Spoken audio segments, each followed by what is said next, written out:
What's going on, everybody? It's Spark, and welcome to episode 6 of my MyTeam career mode series. We are coming into France now after what was an okay or so race in Canada. Unfortunately, the editing of my video was pretty rubbish, so I'm sorry that you lot had to experience that if you've seen the video. And obviously I left you guys on a cliffhanger with the power thing I had to resolve, and honestly I can't remember what I did with it, so this is obviously a brilliant, well-informed introduction to this episode. But if you do like the series, then please hit that like and subscribe button. We'll love to have you around, and more subscription will obviously help me out with the channel. As you'll see on the screen, we are turning things up a notch. Like I said, we're going to go to 105 AI, because we're finding, as things are being developed on the car, maybe it's time we turn up the difficulty a little bit. Rules as well, we're going to put them onto corner cutting strict. Damage is going to be on simulation as well. I think you see I'm about to make the change for the corner cutting, which is I'm kind of worried about, because it's going to make me, will definitely expose me in a way that will make me feel like I'm driving one of my league races instead of my team career mode. So we got two developments more coming for the aerodynamic and the chassis part. And at the beginning, I think thankfully we're able now to make some more upgrades on the durability piece of the car. As you'll see on screen, some more upgrades are available to us. So the problem is they haven't got any discounts applied to them. So we really want to maximize as much resource points as we can. So thinking about what we're going to do, we are actually going to put more into the powertrain. Like as you see on the screen, we have got a lot of power already, having signed with Renault, who were 100 at the beginning. Mercedes is the only other team ahead of us in terms of the power unit. But I think that's the way we can make all the difference, because as the AI gets stronger, and they get much faster, I think, during the corners as well, which is something that I'm really struggling with at the moment. And the traction zones generally I struggle with as well. As a kind of a recurring thing through in my videos. So I put a few events on there, obviously, and with that, unfortunately, one of my upgrades, as you'll see on the screen there, has failed. So we're going to have to spend a few of resource points actually developing that again. Unfortunately, that's not quite what I want to be, because like I said at the beginning, aerodynamic and chassis were the priority, but we're obviously going to phase into durability a little bit more. But we have got a little bit more cash to spend, so one of our facilities is going to have to go up. And I think, considering I've done a few powertrain upgrades, we're going to invest in the in the powertrain department, but I feel like we should be investing more into the durability section in time. So with that, we are going to go to a few quick highlights of the first practice session in France. As you'll normally expect, this is just about getting the practices in, getting the resource points, which as you'll see on the screen that I do. Generally, I haven't felt particularly comfortable around here, particularly in this section where it's so hard. You have to be so patient to put the power down. And on a track where DRS overtaking, I think, is actually pretty easy. It's not going to help me that much once I come round to actually making the DRS overtakes work, because you need to be close to the other guy to actually make it work. But as you'll see, we got all our resource points, and Dan Ticktum as well has contributed. There was plenty of durability boosts that were in the practice session, so hopefully there we'll just see, like you see on the screen, yeah, we've got 3 discounts applied. But give them a little bit more in time to time, and should be able to see more discounts go on them, and hopefully more and more durability upgrades for the nearby future. But France is generally a track I don't necessarily like. I think it's, apart from what happened in last year's French Grand Prix, it's a bit of a bore fest. It's a bit easy to overtake, but I think for me it's not necessarily a track where I think I picked the worst track to put on strict corner cutting rules, because it is so easy to turn in early, cut the corner, and get yourself mountains worth of penalties in the meantime. But generally, I felt with the car, there's a lot of performance in the straights. There's still quite ground to be made up in the corners, and my confidence needs to grow as well.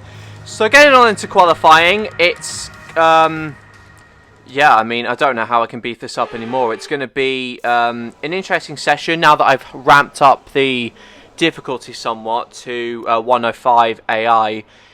This should be a multiple test and a bit more of a indication of where I am realistically. And with the car that's about 5th or 6th best at the moment, it's still going to be, just see there, I mean, somehow they've let me keep the lap because I just lifted off of the throttle. But the pace is sort of coming to us. I mean, from most of that corner, and usually I would take it in 5th in the time trial cars. Now I can do it in about 6th here. So the car's slowly coming alive. And thankfully, we did get through into Q2, so it hasn't entirely shown me up. And not only was it me that got through Q2, but also Dan Tictum as well. I think he actually ended up out-qualifying me in Q1. But as it went down into Q2, things were a little bit more troublesome for me. I left it very, very late to go out for a lap. And with, like you see there, I probably could have been a bit more greedy on the throttle when I came out of that corner. But I put everything on the line, and what you're about to see, particularly with this last sector, just how much the car actually struggles, how much I struggle at the moment with sort of braking. But I had to drop down to 4th there just to make sure I had enough traction. Went very wide, and right, you see here, I completely missed the apex, and that throws me off. Actually, I lose a couple of tenths as a result. We were quite close to Tsunoda's time on there. With Vettel as our rival, we've obviously got to out-qualify him, but we're not exactly doing ourselves that much favours. And even going wide there again, so that's about another tenth or two lost in that sector. But we come across the line, and what is it actually going to be for us as we figure out how we done in Q2? Unfortunately, it's P16. We even out-qualified by Dan Tictum, so I think that should renew his focus somewhat. He's out-qualified us, and looking at my engine consumption, what I actually found out is that the control electronics is getting pretty high, so I put that in, and then I actually took a penalty, then I ended up falling all the way down to the bottom of the grid. So that's effectively how it started. I'm not sure it was a good day, Claire. Teammate's secret to success today. He was just faster. Pace didn't put you at the front of the grid. Will this be a problem tomorrow? Do you really think a car like this will get off the front of the grid, sweetheart? No, I don't think so. So, bit of a lopsided question. Not really sure what to say to that one. I don't know. How do you feel this season is going for you? Is the car competitive? The car's okay. I'm a little bit rusty. Hopefully Dan Ticton won't be too rusty himself. But I'm starting to think about what to do for my second driver. Appreciate your time. Yes, cheers Claire. Thank you for the thanks for nothing. Unfortunately with that, Sebastian has out-qualified us. I think you saw on the screen, I think he's got P12. So he's caught us up a little bit in the rivalry. But there's so much to play for going on into the race. And as you come down, we got one race to go until we win the team acclaim. But it's round 6 of 16. We're in the French Grand Prix. Let's see what the future holds. Hello and welcome to the Circuit Paul Ricard, current home of the French Grand Prix, an event dating all the way back to 1906. It's been held at many venues over the years, with famous moments from Dijon and Manicourt the feature of many a highlights reel. And let's hope we see more of those in the race today. 6 lefts and 9 rights give us a total of 15 corners here at the Circuit Paul Ricard, and a lap covers an overall distance of 3.6 miles. Average speeds will be somewhere in the region of 142 miles per hour, and they'll be maxing out on the Mistral Straight at around 205 miles per hour. Anthony Davidson is here once again for today's Grand Prix. Why don't we discuss Red Bull? What do you make of their performance so far this season? Well, the atmosphere within that team seems very positive at the moment. Everyone seems like they're in great spirits and having a lot of fun doing what they do, and that's definitely contributed to the performances we've seen. Before we begin, let's take a quick look at the grid lineup for today's race. Young superstar Max Verstappen starts from pole position. Sergio Perez lines up alongside. Looking at the rest of today's grid, we have Bottas, Hamilton, Charles Leclerc and Norris, Sainz, Ricciardo, Gasly and Fernando Alonso, Ocon, Tsunoda, Daniel Tictum and Vettel, Stroll, Giovinazzi, Kimi Raikkonen and George Russell, Mick Schumacher, Latifi, Mazepin and the owner driver. It's almost time for those 5 red lights to go out. Then let's see who can prevail today. This is our engine supplier's home Grand Prix. Let's give them a race worth watching. I will certainly be doing my best. Yeah, that's the fact that it is Renault, so we are at the French Grand Prix. Who would have thought? So we are going to do what we did before. We're going to start in the mediums. We're going to go for a one-stop strategy, which has always been quite kind to us generally when we play this game. So one-stop strategy is going to be the way for us to go. And looking across, just going to open the race director quickly just to see everybody apart from the top 10. They're all going to be starting on mediums. Dan Tictum's on mediums as well. So it looks like one stop is on everybody's minds at the back of the grid. As we come down to the start of the race, all 5 lights are on. And away we go from the back of the grid. And it's an okay start for us, but we don't make any too much ground. We've got the Haas of Mazepin in front of us. So we come down to the first corner. What is going to happen to us as we yeet dive bomb down to the inside, and we get through in corner 1, and we're up into, well, I believe it's about 19th place. So we've done Russell, Raikkonen. I think we've also done Mazepin in the Haas as well. May have done Schumacher. There's Stroll in front of us. We almost sideswipe him going down into the right-hander, but can we make some places going down to the right-hand side? Yes, we can. We're behind Yuki Tsunoda now and Esteban Ocon, who, from what I can see, doesn't have a front wing, so that's held us up quite a bit. And we have to go around to the outside to make the move stick, so that releases us and Tsunoda. I wish we could have overtaken the AlphaTauri before them, because they're pretty damn fast. But what happened to Esteban Ocon? I think he got some contact at the beginning of the round. So, well, with that, look at the gap that Ocon's actually leaving us, because everybody behind is just caught up behind him, and Lance Stroll is going to drop back by about 5 or 6 seconds, and that's really going to take the heat off us, so we can really focus on passing Yuki Tsunoda in front of us. At the end of the first lap, the gaps are still about 7 or 8 tenths of a second. The traction zones I do struggle with in terms of how to put down the power, and going down into into lap 4, once the battle very much stayed the same between us, so it was about the gap kind of stayed the same, and as you see, we still got to be careful with how much curb that I'm taking, because as you see here, I got plenty of curb, but the problem is if I take too much, it just completely throws me off and I drop back completely. Something else you would have noticed as well, I've got a different view for the race highlights, so as you see I've got timing screens and lap data of everybody on the field, so it's probably easier for you guys to know what's going on throughout the whole race, even though the focus is primarily on me. So there's still plenty of curb, and there's Tsunoda in front of us.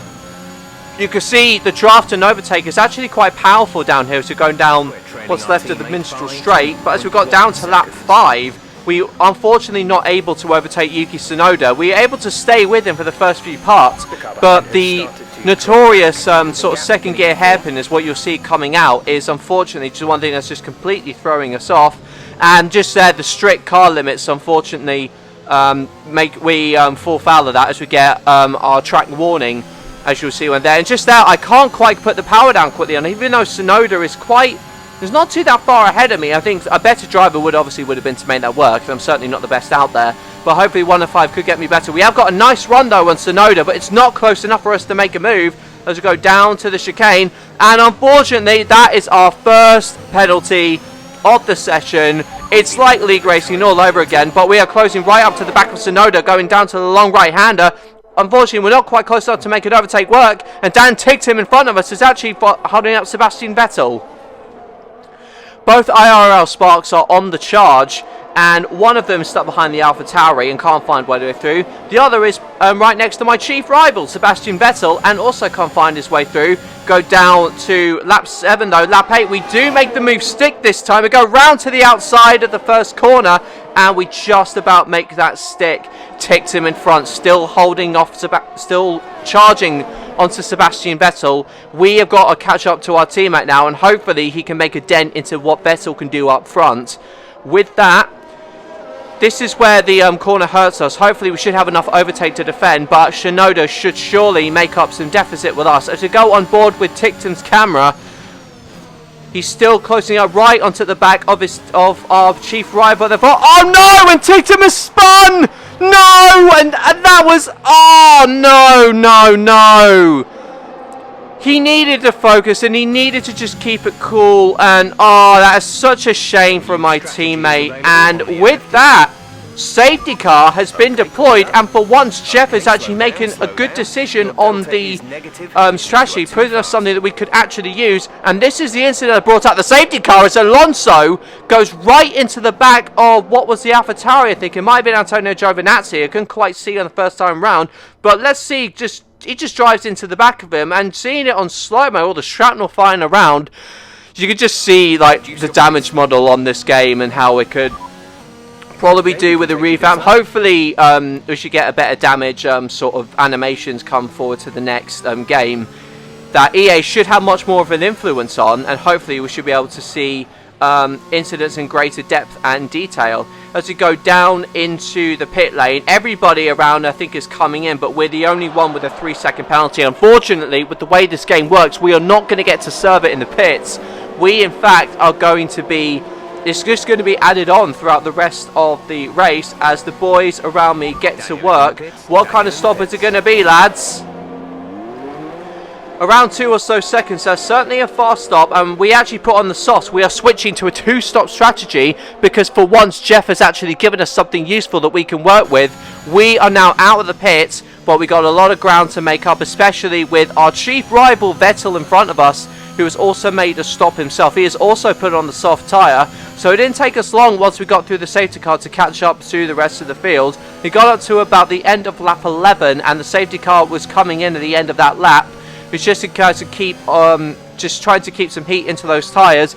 Unfortunately, with my confidence in traction in the exit zones in the corners, we're not quite going to be able to pass Vettel on the straight, or maybe even the first corners. You'll see the Constantina really working to effect, and Vettel absolutely rockets away from us. We are ahead of Tsunoda though, thankfully, so we just have to keep the overtaking and everything applied, and we're not going to be able to be jumped by Yuki Tsunoda. To go down to the first corner there, and Vettel starts to pull out, but Tsunoda is catching up to the back of us. Surely it's going to be quite a job for us to keep the AlphaTauri behind, because he has got plenty of pace, and we've also got Vettel in front of us, our chief rival, who we have got to do number on. I know one of the in the top 10 now. Keep it up.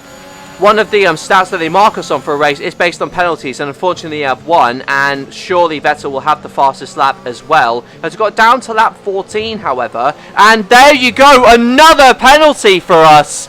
And we're just corner cutting all the time. It's literally like being back in one of my league races. Vettel in front of us is hounding Daniel Ricciardo.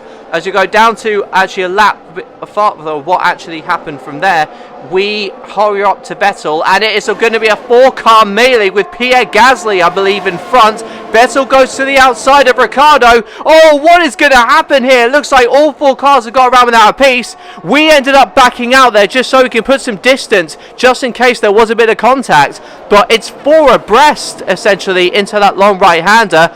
And behind us, Yuki Tsunoda is starting to catch up as well. This definitely doesn't help us with the amount of penalties that we got. And as you can see behind, Tictum has also recovered. So he hasn't realistically lost that much as we go wide. And that gives Tsunoda a sniff of an opportunity as we struggle to shake him off and struggles to stay with our chief rival Sebastian Vettel. As you'll see other members of the pits these coming into the pits, that puts us into P8. It's going to be a long hard charge for us to be able to get points this time round. We got onto lap 16 and Vettel and Gasly both came into the pits to make their stops. So now we are going to do what is effectively the overcut on them. We're going to come in at the end of this lap, but we have got to absolutely send it on this outlap to make sure that we can leapfrog Vettel, because if we can, we could probably look to pull away and hope we can make some points up a little bit later on. I think it's going to be impossible to pull a 6 seconds gap to Vettel because our car is around similar sort of pace towards the Aston Martin. So, and I feel like the 105 AI is it's definitely showing me up in some places. I'm not quite as skilled as I thought, but it's if anything, it's going to try and make me into a better driver. So it should be an interesting challenge. And the strict corner cut, I think that's definitely got to go, because I know it seems like a lame excuse, but honestly, I'm tired of these penalties. I get enough of them in my league races already. But that wasn't the tidiest chicane for us, as we come round near the finishing lap. Unfortunately, we're down. We're not exactly setting personal best in the second sector. but we take a nice long right-hander. We should have enough life in these softs, thankfully, to be able to do this overcut. And Sonoda behind us has an issue. You actually see on the screen, he's dropped behind both Stroll and he's dropped behind Lance Stroll. It won't be long before he drops behind Dan Ticktum as well. So Sonoda is in the wars himself, but let's see, once we come into the pits now, whether our hard work is enough to get us ahead of Vettel. I don't think we're going to get ahead of Gasly, but it's Vettel the one that we're absolutely looking to jump. And behind us, Lance Stroll comes in. Carlos Sainz is also ahead of us in the Ferrari. The Red Bull, I think, of Max Verstappen, as you saw in front. No, that was actually Sergio Perez coming in to do his stop. The Ferrari comes out, but we've got to do with an absolutely brilliant stop here, boys. We're up against it with Vettel. And that wasn't the fastest stop in the world, but where are we going to come out in relation to our chief rival? We exit the speed, they turn off the speed limiter now. You see the Aston Martin is in the background, and we have done him. We have done Sebastian Vettel, and we have also done Pierre Gasly, because Gasly is even behind Vettel now. Now it's up to us to attack the McLaren of Daniel Ricciardo, who is on hard compound tyres, so the difference in tyre compound should give us an advantage, but we have got to clear him pretty quickly. It's lap 18 and we got to clear Daniel Ricciardo as quickly as we can. There's 27 laps in this race, but we've got to pull a gap if we're going to salvage out any chance of scoring points or any chance in our rivalry against Sebastian Vettel. We should have some advantage in clawing back the deficit to Ricciardo. And as you see, I just wanted to show obviously how close this was in front between the fight between the AI. I might as well just give you some context as to what else is happening in this race. So it's the two Red Bulls of Sergio Perez and Max Verstappen fighting each other. Perez goes to the outside of the chicane, then to the inside, and it's still two abreast between the two Red Bulls. It's still a 1-2, but it's don't take each other out. I mean, that would be horrid. Christian Horner and Helmut Marko will be having words with the pair of you. It's still two abreast as you go around to the right-hander, and Perez, with a brilliant piece of driving, takes the lead ahead of his teammate Max Verstappen, real-life world champion. The Minister of Defence has just become the Minister of Offence. That was truly a brilliant piece of overtaking by Perez, but on the same lap, we have finally caught Daniel Ricciardo, and unfortunately that wasn't the best chicane for us, and that's unfortunately put us on the back foot. Are we going to be able to make an overtake work here though? While Ricciardo was a little bit wide himself, we've got to go for it now, because we have sat behind Daniel Ricciardo for about 4 laps. 4 laps is not what we need, especially if we're going to pull a gap to the front. We go down to the inside, and it's a late lunge, but we make it work. They're us in front of Daniel Ricciardo, who is struggling on those hard compound tyres, and now we have got to absolutely rocket away if we want any chance of scoring points in this Grand Prix. That was a lovely bit of opportunist driving from us. With 5 or 6 laps to go, it's not going to be long for us until we figure out what's situation. Ricciardo has just been passed now by Sebastian Vettel. You just saw on your screen, Vettel came in and overtook him in the first corner. So unfortunately, in the space of about a sector, that certainly has halted his charge and put a halt to our charge, rather, being able to get some points. But into lap 23, we have to be so careful in terms of throttle application here. It's still so sensitive. The tiniest bit of throttle could absolutely throw away my chances of scoring points. I think I've done well, all things considered, as the VSC has now been deployed for some reason. Positive delta. There's been an incident resulting in a high level of debris on the track. Now, I wasn't quite able to capture the incident, so unfortunately I couldn't show you guys, so I apologise. But the VSC is out, and this is quite tricky for us because I'm not the best person when it comes to staying as close as I can to the delta, because it's so hard to predict when it comes in. If you've absolutely overshot it, then you are going to get a drive-through penalty as a result, because you will have been deemed to have gained an advantage. So yeah, we've got to slow down. And the virtual safety car is coming to end. As you can still see, quite a few tenths below the delta. Green flag, VSC ending, wait for green.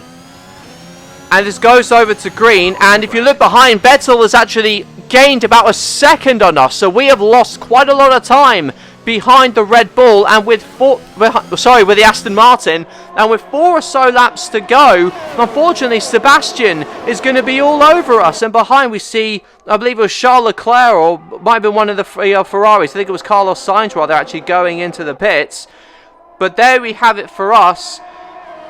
That has really hurt us in terms of our rivalry to Vettel. As you'll see, he's right within our back shot. He's right behind us, and as you'll see, going through my least favourite corner on the track, he won't be long before he's absolutely on the back of us. He goes wide as well, getting as far back of the line as he could. But for us, we're deploying as much overtake as we can. But the DRS is so powerful here. He is certainly coming, and with that, we have got to take every bit of life as we can out of the tyres. We overcut Vettel, so we got that extra lap on him. But look how close he is, as you see on the broadcast view. I don't think we're going to be able to do this unless Daniel Ricciardo holds up every single human being behind us and stays in front. We'll at least lose position to Vettel, but we will score points. But that has certainly done us damage in terms of our rivalry with him. On to the next lap of lap 25. A little bit wide come out there. A little bit wide going into that tight right-hander. God, I absolutely hate this corner. But behind us, Dan Ticktum is obviously still in the mix. And actually, as I say that, he is on track to score what's going to be his first few points if he finishes in the top 10. But he's got Daniel Ricciardo ahead of him. Go on, Dan. Goes down to the inside. And Ticktum is ahead. Finally, Dan Ticktum has got ahead of Daniel Ricciardo and puts himself up into the points. In fact, there you can see on your screen, my teammate, it'll be the first time an IRL racing teammate of mine is going to be getting into the points. But we have got an even bigger job to do of holding off Sebastian Vettel. I don't think we're going to be scoring points ourselves, but if Ticktum stays within 6 seconds of us, look how close the Aston Martin is. If Ticktum stays within 6 seconds of us, he will be scoring an additional point. But we have really got to hold off Vettel as he's coming. And I'm so nervous that the tiniest infraction of the rules, that been going wide from the corner, is just going to give me yet another penalty. And I was so nervous at this point driving this particular lap. And this is the last lap coming up. We're going to go down to the inside. What are we going to do? In terms of hold of Vettel, I don't think we're going to be able to do it. We've got to take this corner as fast, as proficiently as we can. It's not the best exit for us. You can see Vettel goes round to the outside. He's going to challenge us going down into the right-hander. We've got to be careful. He's actually ahead of us. But no, we just hold him out there. But I don't think we're going to be able to defend it when it comes to the DRS zone here. Vettel is absolutely all over us here. And with that is just backing more and more cars into my 6 second barrier, because I'm not exactly the fastest car out there. And it's 4 abreast now coming down to the Minstrel straight into the chicane. And that is, I think that's kind of sealed our fate. We're not going to be scoring points. We're holding Vettel off effectively for pride. But as you see, the draft and the overtake is so powerful here. I'm deploying absolutely everything I've got to try and stay ahead of him. But we've got to give credit to what is going to be the real victory of this episode. Is the fact that Ticktum looks is going to be scoring points for the first time. And that is just how close it is between myself, Vettel, Gasly and Charles Leclerc in the Ferrari. Sergio Perez comes through to win the race, so well done for him on what was an absolutely demon overtake on Max Verstappen. But we are going to come across the line on what is effectively about P7 or P8 on track. But thanks to the penalties, we're not going to score. Vettel's beaten us. But today is about celebrating what Dan Ticktum has done. Race over.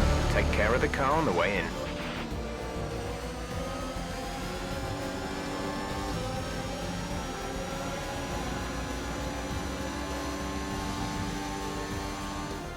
A great race then, and a fantastic victory here at Paul Ricard. Anthony Davidson, a resounding victory today.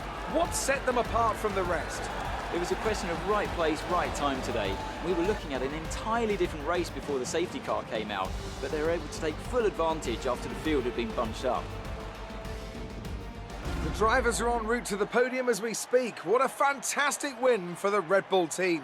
They performed exceptionally today, keeping us firmly on the edge of our seats throughout the entirety of the race.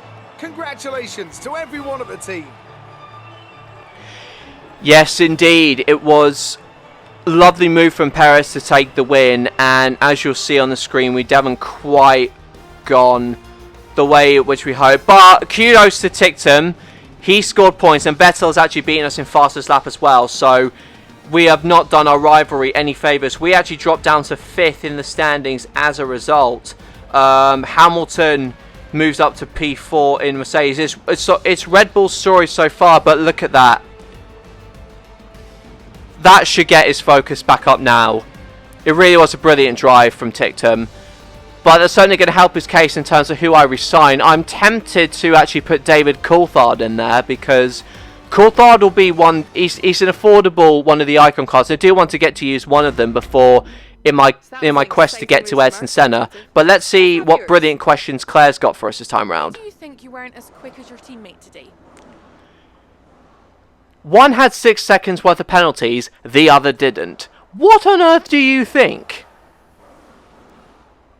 But let's give a much nicer answer, shall we? Your team did an incredible job at this track in comparison to last season. Is this something you've been preparing for? Well, we always look to prepare. We have a better car. We got Dan Tictum as well. Good job. How are you and your rival getting along? Oh, hate him. Totally don't like him. Nah, to be fair, how can I hate Seb? Seb's an absolute joy. It looks like your rival is schooling you a bit. Have you seen the stats before? He's hardly scored than me, sweetheart. So, yeah, choose your words a bit careful. That's everything. Oh, thanks for nothing. See you later.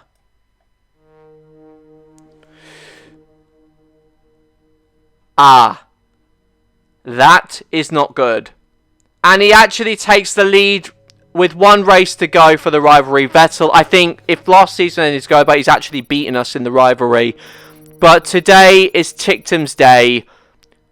His driver acclaim goes up and he scored his first point, so hopefully that should get his focus back up as well. So absolute well done to him. So he's the real winner today. Thankfully we hit all of our goals for our sponsors, so that's maximum cash flow for us.